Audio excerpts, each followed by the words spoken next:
तो बच्चों last years के हम क्वेश्चंस देख रहे थे, इसको बहुत ध्यान से तुम लोग देखना कि सेक्शन सी में किस तरह के क्वेश्चन आए थे। ठीक है, सेक्शन सी का जो पहला क्वेश्चन था आपका, expand the abbreviations given below used for different modes for of assisted reproductive technology. तो ये तुम देख लिया होगा कि 4th चैप्टर से तुम्हारा ये क्वेश्चन आया था। ठीक है, तो यहाँ पर देख पा रहे हो ZIFT, ICSI, IUT, GIFT। ठीक है, फुल फॉर्म आपकी बुक में जहाँ पर भी जितनी भी है, ठीक है, फुल फॉर्म जो है मस्ट है, पहले भी बता चुका हूँ, फुल फॉर्म मस्ट है, चाहे वो ZIFT हो, ये तो अभी 4 चैप्टर से आ गया था, ICSI, IUT है, GIFT है, GAC में तुम्हारे देख लिया था अभी। ठीक है, आपका इस तरह से तुम्हें इसको देखना है। ठीक है, अगला जो क्वेश्चन है वो भी आपका इसी तरह से पूछा गया था, जैसा देख पा रहे हो कि which one of them cannot be considered as a procedure of IVF, give reasons in support of your answer।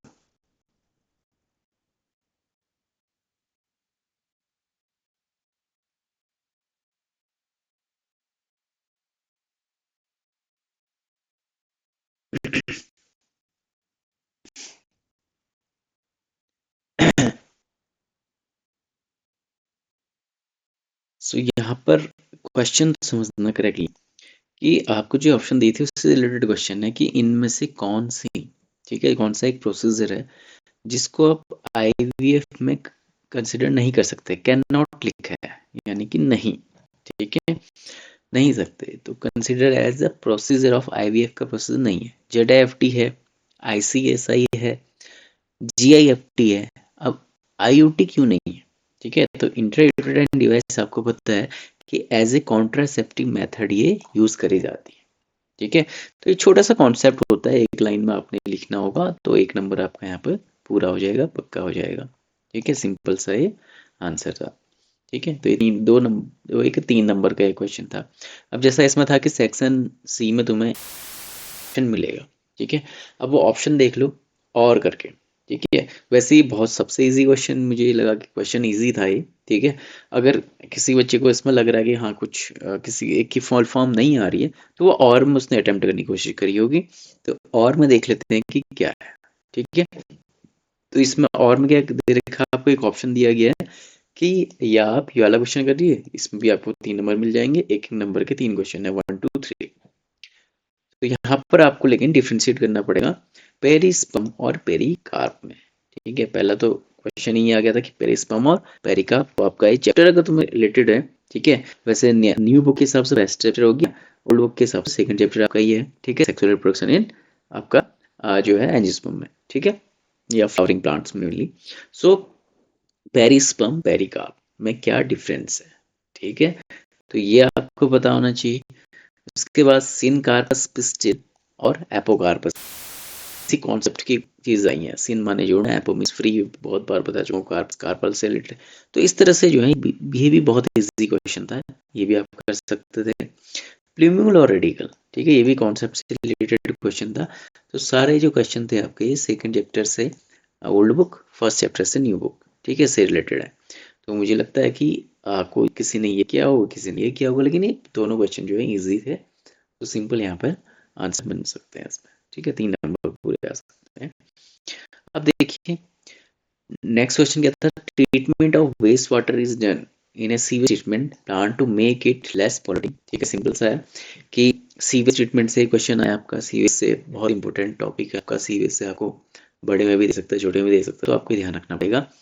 तो जो वेस्ट वाटर का ट्रीटमेंट है करा जाता है सीवेज के थ्रू, ठीक है, उसको कम जो है पोल्यूटिंग बनाने के लिए कराता है। ठीक होगा कि कम उसमें सदिया कम करने के लिए किया जाता है। ठीक है, with reference of treatment process, अब आपको एक क्या करना है कि ट्रीटमेंट प्रोसेस को आपको एक्सप्लेन करना है। ठीक है, ट्रीटमेंट प्रोसेस क्या क्या होते हैं इसमें 3, प्राइमरी स्लज को एक्सप्लेन करोगे, एक्टिवेटेड स्लज को एक्सप्लेन करोगे, एनारोबिक स्लज डाइजेस्ट को एक्सप्लेन करोगे, तो 3 नंबर पूरे आपके हो जाएंगे। तो देख रहे होगे कि तो 3 मार्क्स वाले क्वेश्चन है। कॉन्सेप्ट समझना है कैसे पूछते हैं। 1 मार्क्स के आपको इस तरह से पार्ट्स में दे देंगे, 1 2 3 या ABC करके, ठीक है। इसी तरह से बनता है। जैसे पहला क्वेश्चन भी दिखा होगा तुमने, इसमें पार्ट्स में दिया था, 1 और 2 के पार्ट्स में दिया था। इसको उन्होंने हाफ ऑफ मार्क्स में बढ़ा था, ठीक है। 4 में से आप चारों सही करोगे तो हाफ हाफ हाफ हाफ करके आपके 2 नंबर पूरे आ जाएंगे, और 1 नंबर का ये 1 लाइन का क्वेश्चन, ठीक है। इस तरह से यहाँ पर 3 थे, 2 नंबर डिफरेंस करोगे, आधा इसका आधा इसका आधा इसका, तो नंबरिंग इसी तरह से करी जाती है, ठीक है। कभी भी आपको जो है मार्क्स ऐसे ही नहीं दिया जाता कि 3 मार्क्स का है, इसमें 1 दे दिया, इसमें आधा दे दिया, इसमें 1 दे दिया, ऐसे नहीं। जितना है पेरिस्पम सही लिखा है आधा नंबर, पेरिकाप सही लिखा है आधा नंबर, ठीक है। इस तरह से बनता है। तो यहाँ पर भी तुमने प्राइमरी स्लज को एक्सप्लेन कर दिया, एक्टिवेटेड स्लज को एक्सप्लेन कर दिया, एनारोबिक स्लज डाइजेस्टर को एक्सप्लेन कर दिया, तो पूरे 3 नंबर आपके बन जाएंगे। नेक्स्ट जो क्वेश्चन था इस पार्ट का वो था, name the 2 primate ancestors of the present humans. Primate ancestors को बताना था जो अभी प्रेजेंटेड ह्यूमंस का है, केवल 2 का नाम आपने बताना था। वो existed approximately 15 million year ago, 15 MY से पहले, यानी कि स्टार्टिंग के बताने थे आपके, ठीक है। फर्स्ट के बताने थे, स्टार्टिंग के कोई भी तो जो 15 मिलियन ईयर अगो से पहले के होंगे, ठीक है। सिंपल सा क्वेश्चन था ये भी,